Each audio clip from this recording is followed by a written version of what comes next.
L'expérience utilisateur, qu'est-ce que c'est que l'expérience avec ces OS-là. Et donc Tizen, bien sûr, comme ils ont envie d'être un grand acteur sur le marché, ils ont aussi construit leur propre guideline qu'il faut respecter un peu l'esprit des applications Tizen et de l'OS Tizen. Donc on va voir un peu dans cette présentation quelles sont ces guidelines. Donc je passe assez vite, on s'est déjà présenté, donc Guillaume Abel, voilà mon Twitter, je ne serai pas disponible en support comme vous pouvez l'être Romuald, mais vous pouvez très bien m'envoyer un tweet, je verrai ce qu'il pourrait faire pour vous. Et donc Yannick Bonnieux, designer d'expérience utilisateur chez Equino. Vous avez également mon Twitter. Donc ce soir on va vous présenter tout d'abord notre vision de l'expérience utilisateur. Pourquoi est-ce qu'il est important d'utiliser des guidelines et les principes de design mis en place pour Tizen. Ensuite, Guillaume vous présentera les différentes interfaces utilisateurs, les styles et les interactions disponibles et les bibliothèques mises à votre disposition. Donc, quelle est notre vision de l'expérience utilisateur? Alors, notre rôle, principalement, est de comprendre les attentes non formulées des utilisateurs, que ce soit par le biais de recherche, de méthodes de recherche telles que des sondages ou des interviews. C'est également de faciliter les échanges entre les différents acteurs, tels que les développeurs et les graphistes. Pendant nos phases de conception, on demande souvent aux développeurs front et back de valider nos hypothèses. Enfin, si on n'avait qu'une seule maxime chez Equino, ce serait de concevoir, de tester, d'améliorer, de retester et d'améliorer encore et encore. Voyons maintenant pourquoi il est important d'utiliser des guidelines. Il y a certains avantages, notamment de pouvoir concevoir des interfaces homogènes, consistantes et uniformes. C'est également pour éviter les problèmes fréquents et les questions récurrentes, telles que qu'est-ce que je vais poser comme bouton, à quoi va ressembler ma liste à puces. Et c'est aussi pour créer une expérience positive et éviter de concevoir des applications qui ressembleraient à des sapins de Noël, avec des éléments qui clignotent à gauche, des éléments qui clignotent à droite et des couleurs totalement criardes. Les risques, c'est principalement de perdre les utilisateurs en positionnant aléatoirement vos actions. Ça va être également d'être critiqué par ces mêmes utilisateurs. Et un des risques principaux pour vous ou pour vos investisseurs, ça va être de perdre de l'argent. Enfin, vous êtes libre d'utiliser ou non les guidelines. Sur les différents stores, vous ne serez pas limité par si vous les suivez ou non. Toutefois, le mieux, c'est quand même de parler avec vos utilisateurs et de tester et toujours tester vos applications. Il y a des méthodes de test assez simples, vous avez des amis, de la famille, vous pouvez toujours les faire tester à moindre coût, ou sinon aller dans un café, payer un café avec quelqu'un et le faire tester pour le prix d'un café. Sinon, si vous n'êtes pas sûr, vous pouvez toujours vous faire assister par un designer. Donc maintenant, voyons les principes de design mis en place pour Tizen. Ils sont basés sur... il y a 3 principes de base qui sont sur le contenu, l'attention et le contrôle laissé à l'utilisateur. Comment est-ce que le contenu est donc favorisé dans Tizen? Donc par des interfaces qui sont visibles, compréhensibles et accessibles. Le contenu principal est donc mis en avant, que ce soit par la couleur, la graisse ou la taille de police. Les titres ressemblent à des titres et les séparateurs ressemblent à des séparateurs. Le contenu est positionné en fonction de son importance. Là, on voit, après une action donc, de suppression, le message est simple et mis dans une notification pour rappeler à l'utilisateur l'action qu'il a effectuée et pour ne pas le perturber dans son parcours. Les informations essentielles donc, sont mises au-dessus de la ligne de flottaison. Ici, sur une liste de contacts, ce qui est essentiel, c'est le nom et le numéro de téléphone. Toutes les informations secondaires seront disponibles au scroll, en scrollant. Enfin, les interfaces font la part belle au visuel, aux interactions et aux animations, donc pour créer une expérience plus plaisante et pour impacter plus fortement le contenu. Comment est-ce que on focalise l'attention des utilisateurs, donc en mettant des éléments toujours présents, disponibles et cohérents les uns avec les autres. Par exemple, on peut voir sur les fonctionnalités principales qu'elles seront toujours présentes en footer et que les actions secondaires seront positionnées dans le menu plus actions. Les informations secondaires telles que les informations de réseau ou les informations de connexion sont disponibles en tapant sur l'heure, ce qui permet de ne pas perturber l'utilisateur ou de lui donner trop d'informations inutiles à des moments où il n'en a pas besoin. Enfin, l'effort est minimisé. Lors de la création d'une fiche de contact, on va positionner le focus directement sur le premier champ à remplir par l'utilisateur et on va lui proposer le clavier virtuel. Enfin, comment laisse-t-on le contrôle à l'utilisateur? Donc en créant des interfaces optimisées, utilisables et intuitives. L'utilisateur est libre de customiser son interface à son goût avec des composants qu'il pourra retailler et disposer là où il le veut. L'usage et l'accessibilité sont accrus entre autres par le fait de pouvoir augmenter la taille de police. Et enfin, la saisie et le choix sont facilités grâce à des recommandations et des suggestions telles que dans la partie de l'historique. Maintenant, je vais laisser la place à Guillaume qui va vous présenter donc l'ensemble des interfaces utilisateurs. Bien, donc Yannick vient de nous expliquer un peu qu'est-ce que c'est que la philosophie générale de l'OS Tizen. Donc des grandes lignes, guideline design, toujours avoir ça dans l'esprit quand vous allez commencer à développer. Maintenant, quand vous allez développer, vous avez forcément, comme tout système d'exploitation mobile, une grosse boîte de Lego avec plein de briques disponibles. Et là, on va justement regarder un petit peu ces différentes briques et comment elles peuvent s'embriquer ensemble. Donc, première chose, un peu la structure générale de Tizen. Donc, j'ai oublié ces slides. Bon, avant, bien sûr, vous avez à disposition sur le site de Tizen un grand espace dédié au design. Je vous invite à y rendre visite assez souvent, puisque par exemple, entre la 2.0 et la 2.1, il y a des choses qui ont déjà bougé en termes de guidelines, en termes d'éléments graphiques, et en termes aussi d'interaction. Certaines interactions, par exemple, qui sont normalement dans un menu graphique, passent en menu hardware, ce genre de choses.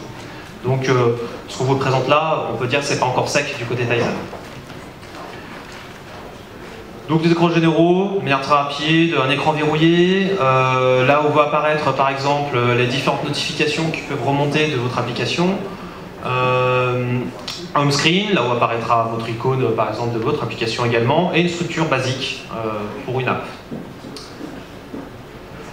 Une chose à savoir, je sais que vous développez pour la plupart, je crois, sur du HTML5, peut-être je me trompe, mais il faut simplement avoir en tête un peu les interactions qu'il y a avec le bouton Home qui permet de sortir d'une appli, si par exemple je fais un tap. Et un peu comme sur iOS par exemple c'est deux taps, c'est sur le bouton Home, en pressant Hold, vous arrivez à la gestion du multitâche. Donc ayez ça un peu en tête pour savoir comment l'utilisateur peut switcher l'appli, si vous avez des communications entre vos différentes applis, si vous en avez plusieurs, ce genre de choses. La structure de l'appli, on va dire c'est assez basique. Quand vous développez en HTML, vous connaissez un peu. Du header, alors on va voir les différents types d'headers qu'il peut y avoir. Le body de l'application, donc là c'est un gestionnaire de dossiers, tout ce qui est le plus simple. Et le footer. Ici dans le footer, on peut avoir plusieurs types d'interactions. Donc comme le designing par exemple, sur un des guidelines, dedans là on va voir tout ce qui est action sur la page. Donc un menu mort, une option fonction principale. Là c'est delete, et pouvoir revenir à l'appli un peu en arrière, ressortir de l'appli, revenir aux précédents écrans. A savoir par exemple cette partie-là, dans l'une des prochaines versions, il paraîtrait que ce sera géré en hardware. Donc je veux dire par là, comme sur Android, vous allez avoir 3 boutons en bas des téléphones, et cette partie-là sera gérée via le téléphone. Encore c'est des suppositions, parce que c'est encore développement, mais ça viendra certainement. La statue, la barre de statut, il y aura une partie qui va en parler un peu plus profondément tout à l'heure, mais au niveau des interactions, par défaut vous avez juste l'heure, et lorsque vous faites un petit tap dessus, ça va afficher les petites icônes qui montrent un petit peu l'état du réseau, le Wi-Fi, ce genre de choses. Et en glissant le doigt vers le bas, un petit peu comme iOS ou comme autre, je parle beaucoup d'iOS parce que je le connais bien, désolé, hein, sans vouloir vexer des gens. mais lorsque vous glissez, vous arrivez sur le panneau de notification. On va déployer un peu, on va décrire un peu plus précisément, et qui ressemble beaucoup à ce que fait par exemple Windows Phone. Donc des boîtes avec différentes informations de notification un peu plus précises. On va voir ça un peu plus en profondeur plus tard. On va regarder maintenant un petit peu tout ce qu'il y a à disposition pour vous au niveau des styles, au niveau de la résolution, des typographies, des éléments d'UI, et aussi un peu quelques conseils sur la terminologie, donc comment nommer les actions que vous allez faire ou les retours, feedback, les messages qui vont être portés à l'utilisateur. Première chose, les résolutions, donc de résolution gérée, WVGA, HD, et aussi pensez aussi que vous avez un mode paysage, c'est-à-dire que lorsque vous faites vos applis, pensez bien que vous allez avoir à gérer un affichage en mode paysage. Au niveau du HD, on s'est posé la question tout à l'heure, apparemment il existe ce qu'il faut pour gérer pour votre appli, les visuels haute définition comme les visuels basse définition. Normalement dans la build tout est disponible, des répertoires sont disponibles pour pouvoir gérer ces affichages-là. Les thèmes, donc ça c'est des thèmes système. Pourquoi je vous les montre? Parce que dans l'OS par défaut, vous pouvez avoir un thème clair ou un thème sombre. Donc le thème sombre, pourquoi? Pour simplement des économies d'énergie sur les écrans OLED. Mais lorsque vous allez développer votre appli, il est possible que l'utilisateur puisse switcher automatiquement sur des couleurs sombres. Donc faites gaffe à ce que vos typos, vos choix de typos embarquent cette petite fonctionnalité-là. Icônes, les principes des icônes sur Tizen sont des icônes rondes. Là-dessus, je dirais, pensez bien forcément à faire une icône attractive. Elle va se retrouver au milieu de plein d'icônes dans l'App Store, enfin l'App Store, pardon, le Store, je ne sais même pas comment il s'appelle d'ailleurs. Et du coup, oui, travaillez-la bien, faites en sorte qu'elle révèle bien le sens de votre application. Et là, encore une fois, faites-vous accompagner par un designer graphique pour avoir quelque chose d'assez péchu. Les couleurs, on a en plus du thème noir, enfin du thème sombre et du thème clair, une palette de couleurs. Donc ça c'est vraiment pour les applications, on va dire, classiques. Pour pas vous casser la tête, vous avez toute une palette à respecter qui donnera du sens à votre application. On va voir après, par contre, certaines couleurs sont peut-être plus réservées à certains états de boutons, sur suppression plutôt rouge, ce genre de choses. La typographie, il y en a une qui a été faite et dédiée à Tizen. De la même manière, vous pouvez vous en écarter, mais c'est toujours bien de garder un petit peu cette cohérence-là. Je ne sais plus le nom, je crois qu'il y a un typo Android pour Android, si je ne dis pas de bêtises. Il y a une typo, je crois que c'est là... j'ai oublié le nom pour iOS. Bon, en tout cas, les principales règles à respecter avec ces typos, simplement le titre principal en grand et en noir, et pour avoir des options secondaires, du bold en grisé, un petit peu grisé. En tout cas, c'est les seuls guidelines qu'ils ont donné pour le moment. Les interactions, 3 types de boutons, 3 étapes de boutons, pardon. Bouton non sélectionné ou du moins inactif, donc c'est celui-là, le gris. Bouton normal et en pressé, montrer un feedback. Donc n'oubliez pas dans vos CSS ou du moins dans les états de bien montrer un feedback à l'utilisateur lorsqu'il presse un bouton. La terminologie, bon, ce qu'on peut appeler le ton, le wording, plusieurs termes autour de ça. Ce qu'il recommande, et on va dire c'est un peu normal, toujours avoir un ton positif et bref. Vous voyez là-bas? Oui?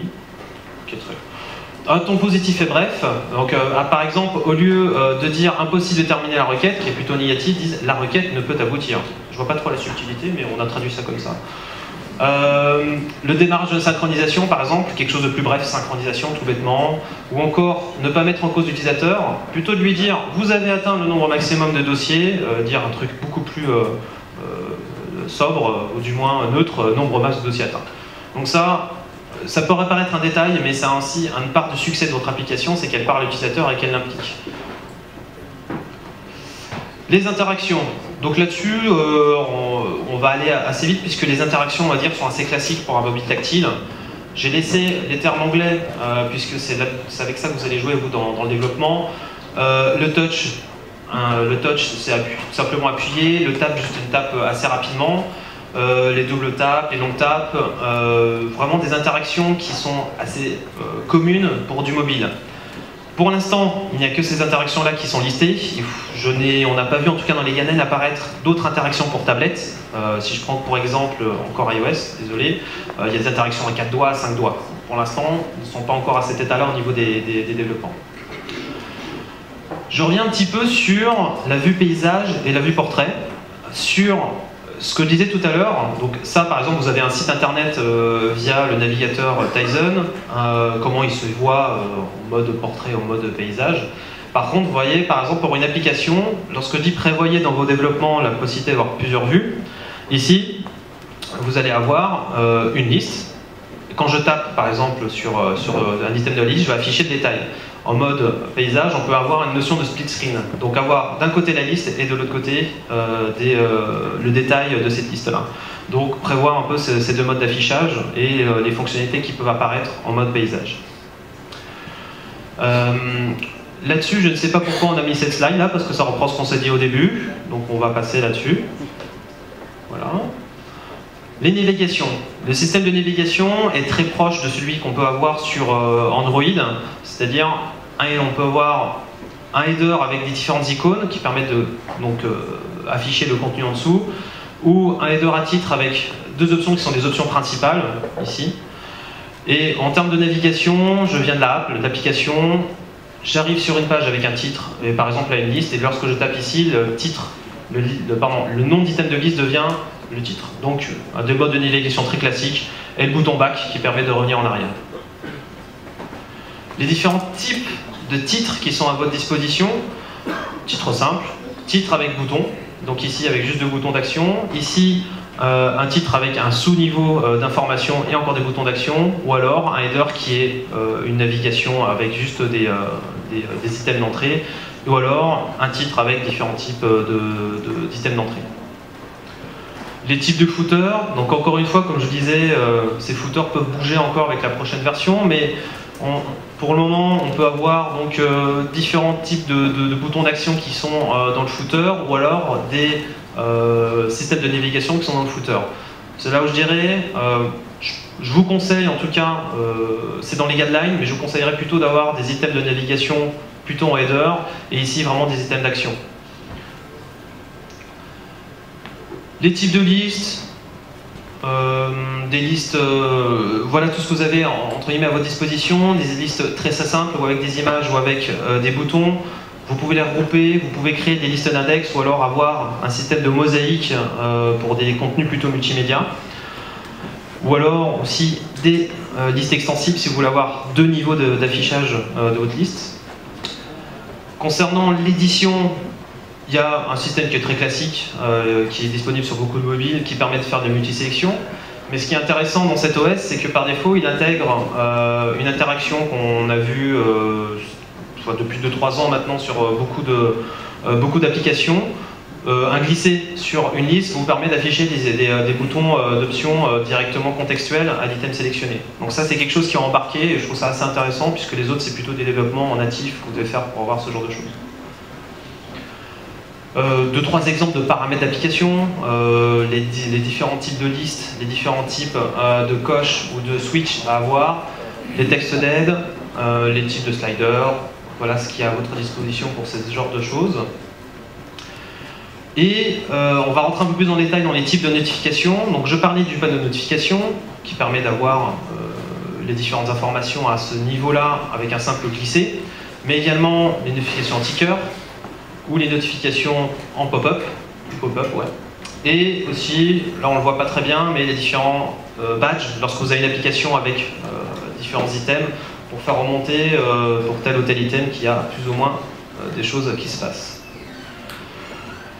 Une chose, c'est dans les notifications, on peut aussi avoir une indication sur une tâche en cours. Donc ça peut être un téléchargement, ça peut être par exemple une lecture de fichiers MP3 ou de fichiers médias, qui peuvent apparaître dans les notifications.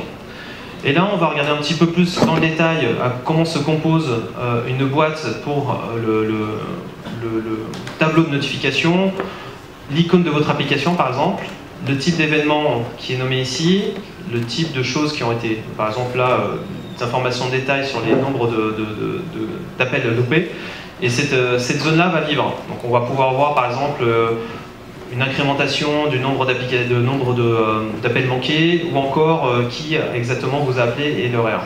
Donc pourquoi c'est important? C'est dans vos développements, pensez que ce que vous avez développé va apparaître aussi, ou du moins il va y avoir des pushes à faire pour que ça apparaisse dans ce système-là.